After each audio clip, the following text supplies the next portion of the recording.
Well, I came up with the Anti Faro looking for a reset move of Juan Tamariz's. He had a move that I wanted to be able to get to that position, and that required to get cards to separate, right? To separate. They didn't have to separate one by one, they just had to separate. And I thought long and hard, and I finally thought that this action would do that. And I wasn't looking for a perfect one. But after using it for a few months, I realized, hey, I'm getting actually half of the deck going one by one by one by one in the middle. And I thought, wow, that's amazing.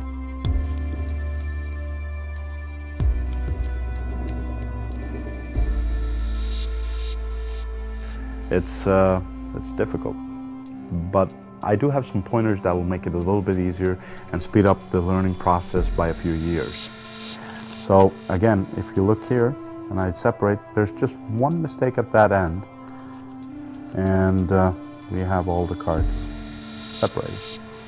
If the Anti Faro didn't have to be 100% perfect, there'd be a lot more applications for it. And some people are working just on that it's enough if you get like 2/3 of the deck. Like my Triumph. Right. It doesn't make any sense. You might as well do so many other Triumphs, but it's very, very interesting. So I'm glad that I'm very happy that there are guys like you who, despite my beliefs that it's a fairly useless move, are proving me wrong.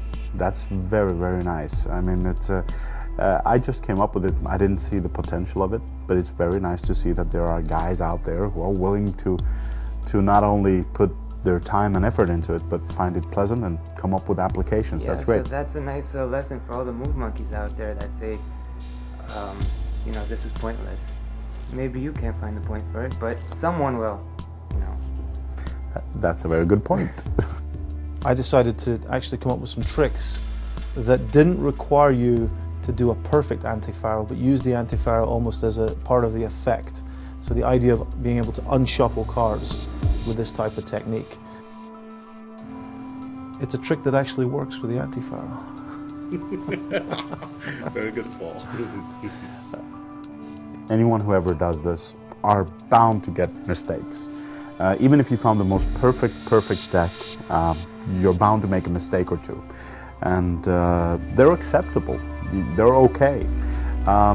If you know how you're going to correct them. For instance, compared to the Faro shuffle, if you make a mistake, you're going to have to take the cards back out and shuffle again.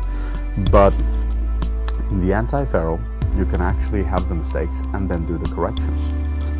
At the same time doing this in the other.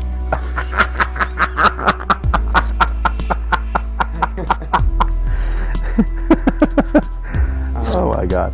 So yeah, so one thing that I would want to, from just learning from doing it, is that I never knew how to fix the mistakes, right, until I met you. So I knew that there was no option for it. I had to do it perfectly. So I tried to come up with ways of how I could get the bottom and the top, because that was giving me the most trouble. So for the bottom one, I think what helps me, and you know, it's a very knacky move, so to each his own, I guess. But what helped me